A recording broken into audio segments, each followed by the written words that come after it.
안녕하세요. 황녀의 싸다가 듣고 시간입니다. 네, 오늘의 황녀 사연은요. 시어머니의 말도 안 되는 소리에 익숙해져 버린 어느 한 며느리분의 사연입니다. 사연 읽기 전에 구독과 좋아요, 많은 공유 부탁드릴게요. 결혼 11년차 주부입니다. 현재 직장 다니고 있으며 월급은 뭐 얼마 안 되지만 가정의 보탬이 되고 있습니다. 남편도 직장 생활 오래 하다 보니 연봉도 많이 올라 사실 제가 일 안 해도 먹고 살만합니다. 처음 결혼해 남편과 둘이 시작했지만 결혼 4년 만에 시어머니와 결혼 안 한 신우랑 합가를 하게 되면서 같이 살게 되었습니다. 현재는 시어머니만 모시고 살고 있고요. 남편 위로 형이 하나 있고 나이 차이가 꽤 납니다. 남편 형인 아주버니는 결혼한 지 저희보다 오래되셨고 아들이랑 딸이 이제 시집 장가갈 나이가 됐습니다. 저희 남편과 신우는 정말 늦둥이 중에 늦둥이였던 거죠. 제가 처음 결혼할 당시 큰아들인 아주버니네가 시부모님을 모시고 살았습니다. 시아버지는 병환으로 누워 계셨고 형님이 시어머니랑 수발을 들었었고요. 그런 집에 시집 가려는 절 많이 말렸던 저희 친정 부모님이셨습니다. 저는 친정 부모님 말 듣지 않았었고요. 어차피 형님네랑 살고 있었기에 그렇게 부담스럽진 않았습니다. 그러나 저 결혼하고 몇 년 있다 시아버지가 돌아가셨고 형님네 집에서는 많은 분란들이 생기기 시작했습니다. 사실 저 결혼할 때도 시어머니와 형님 사이가 그닥 좋아 보이진 않았습니다. 처음 결혼에 인사드리러 갔는데 형님 하시는 말씀이 지금까지 혼자 맏며느리 역할 했었는데 이제 동서가 들어와 너무 좋다고 하셨습니다. 제가 둘째 며느리긴 하지만 뭐 형님이 결혼에 많이 고생하셨을 것 같다고 생각했습니다. 또 집에 가면 형님이 대부분 음식도 척척하시고 저는 설거지 정도만 했었으니까요. 신우는 시댁의 막내이다 보니 집안일 같은 건 일절 하지도 않았었고 그냥 철없는 막내딸 같아 보였습니다. 그게 사실이었고요. 그런데 시댁의 분란은 시아버지가 돌아가시기 직전부터 시작이 되었습니다. 시댁은 친척분들도 많으시고 따로 큰 집이 있었기 때문에 그쪽 큰 집에 가서 제사나 차례 명절을 보냈습니다. 저도 결혼하고 큰 집에 당일에 갔다가 밥만 먹고 집에 왔었으니까요. 가서 뭘 해야 할지도 모르겠고 당일날 가기 때문에 이미 가면 음식도 다 되어 있고요. 그냥 선물이나 사가지고 가서 잔심부름 정도만 했습니다. 그런데 시아버지가 돌아가시기 전부터 시어머니가 교회에 다니셨는데 시아버지가 오랫동안 병환으로 누워 계시니 지푸라기라도 잡는 심정으로 교회에 나가 기도도 드리고 열심히 신앙생활을 했습니다. 그때까지만 해도 그냥 뭔가에 의지하고 싶은 심정이라고 느꼈습니다. 그런데 시어머니가 형님에게까지 강요 아닌 강요를 하시게 되었습니다. 같이 교회에 나가야 된다면서요. 본인 아들에게는 아무 말도 못하시면서 큰며느리만 잡으셨던 거죠. 형님이 묵묵히 집안 살림에 시아버지 병수발 들면서 고생하신 것 뻔히 아시면서 그런 부분까지 강요를 받으니 힘드셨을 것 같습니다. 저에게도 말씀은 하셨지만 형님에게는 유독 심한 강요를 하셨었고요. 형님도 다른 건 모르겠지만 그것만은 나를 세우며 싫어했고 정말 그것 때문에 시어머니와 많은 다툼이 있었습니다. 중간 입장인 아주버니도 굉장히 난처해 하셨었고요. 전 형님에게 미안한 마음이 들었습니다. 똑같은 며느리 입장인데 형님에게 유독 그러시니 형님이 불쌍했고요. 시어머니는 말끝마다 큰며느리 하시면서 형님에게 많은 걸 바라셨던 것 같아요. 그러다 시아버지 돌아가시고 교회 사람들도 많이 부르셨던 시어머니십니다. 절을 하는 대신 앉아 기도를 드렸고요. 큰아들, 작은아들은 그런 시어머니 보면서 이해는 안 했지만 그러려니 했었고요. 결국 며느리들에게만 잔소리를 하셨습니다. 장례 치르고 얼마 지나지 않아 형님과 시어머니는 크게 싸우셨고 결국 같이 살 수 없다는 말까지 나왔습니다. 어쩔 수 없이 시어머니가 당분간 저희 집에 와 계셨고 그닥 불편하거나 하진 않았습니다. 저는 어차피 회사에 출근해야 했기 때문에 시어머니나 신우와 부딪히는 일이 생기지 않았습니다. 형님보다야 저에게는 거리감이 있으셨는지 함부로 하진 않으셨습니다. 그러다 결국 시어머니와 신우는 저희 집에서 계속 같이 살게 되었고 형님도 시어머니 없이 사니 좋다고 하시더라고요.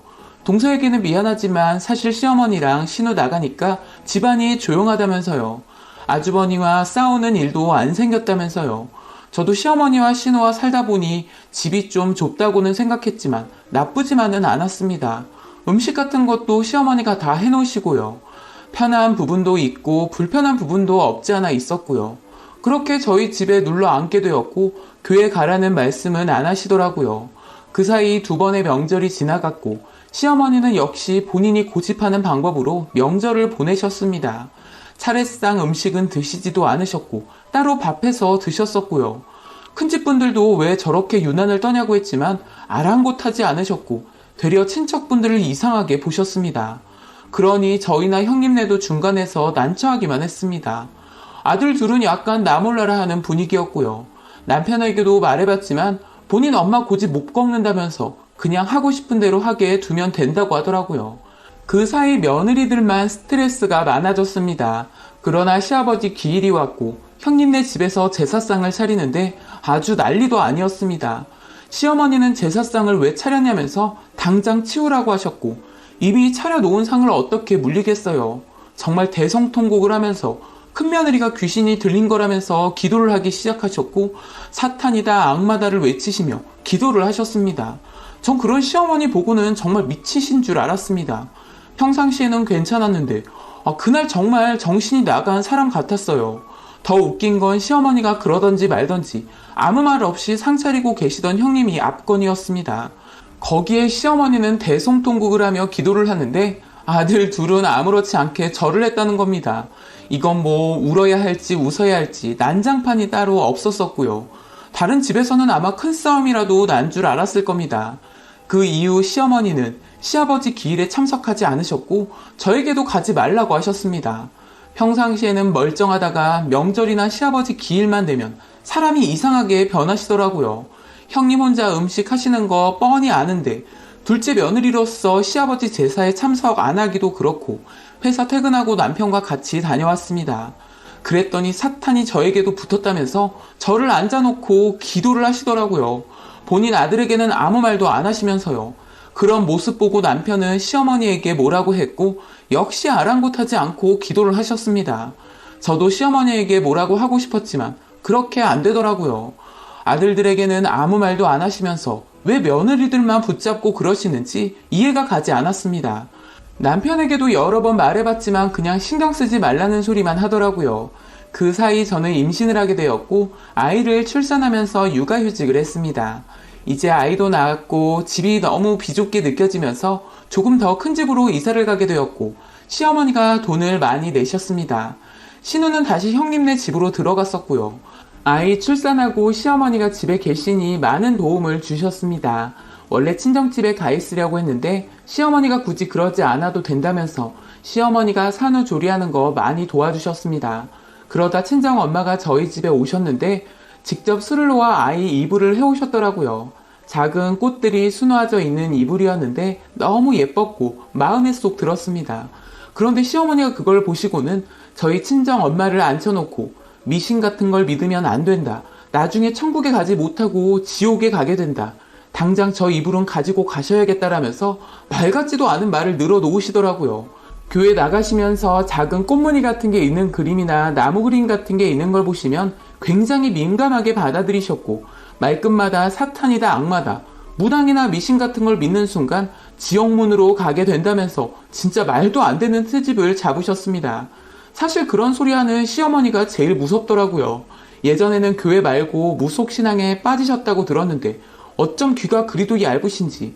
그런 시어머니 보면 속이 뒤집어지고 같이 살고 싶지 않았는데 그래도 그것만 아니면 굉장히 쿨하신 분이었습니다. 여튼 저희 친정 엄마는 그 일이 있고는 시어머니랑 같이 어떻게 사냐면서 사위인 저희 남편만 잡으셨었네요. 분가하라면서요. 이사도 왔는데 갑자기 어떻게 분가를 하겠어요. 저도 슬슬 시어머니에게 익숙해지더라고요. 저희 친정 엄마는 무속신앙을 더 믿는 분이라 그런지 그런 시어머니를 정말 못마땅해 하셨고 저에게 부적까지 보내주셨네요. 저도 처음에는 시어머니랑 얼마 살지 못할 것 같았는데 시어머니의 그런 모습도 이제는 아무렇지 않게 느껴집니다. 가끔 본인이 싫어하는 행동이나 물건들이 보이시면 그 자리에 앉혀놓고 대성통곡을 하시며 기도를 하시지만 이제 그것마저 익숙해졌기에 그러려니 하고 삽니다. 뭐 결국 시어머니도 가족들 모두 건강하고 잘 되라고 하시는 거잖아요. 그러니 더는 말리지도 않고 따져 묻지도 않습니다. 시아버지 기일에는 항상 갔다가 욕먹고 오지만 그것도 이젠 덤덤합니다. 처음 형님을 봤을 때 시어머니에게 대꾸하지 않고 무덤덤하게 살아가는 모습을 보고 이해하기 힘들기도 했지만 제가 살면서 겪다 보니 왜 형님이 그렇게 살으셨는지 이해가 가더라고요. 시어머니도 제가 대꾸 없이 있으면 너도 큰애 따라하냐라고 하시는데 제가 봐도 제가 형님처럼 되어가는 것 같습니다. 시어머니가 못 버티고 나가신다면 말릴 생각은 없습니다. 또한 시아버지 제사에 참석도 안 하시고 집에서 기도드리시는 시어머니를 볼 때면 참 안타깝게만 느껴지네요. 남편 제사 참석도 안 하는 시어머니는 과연 천국에 가실까요? 한번 대놓고 물어보고 싶긴 하지만 괜히 분란 일어날까봐 물어보진 못하겠네요. 교회 나가시는 분들이 모두 저희 시어머니 같진 않을 거라 생각합니다. 뭐든 너무 빠지게 되면 독이 될 수도 있다는 생각이 듭니다. 신앙심도 좋고 다 좋다지만 한평생 같이 살아왔던 남편 제사마저 외면해 버리면서 제사상 차리는 며느리에게 사탄이네 악마네 하면서 말하는 시어머니야말로 뭐에 씌으신 건 아닌지 생각해 봅니다. 라고 사연 올려주셨습니다. 오늘의 사연 여기까지였고요. 많은 공유와 여러분들의 생각이나 느낀 점이 있다면 댓글로 표현해 보시기 바랍니다. 요즘에 이런 사람이 있구나.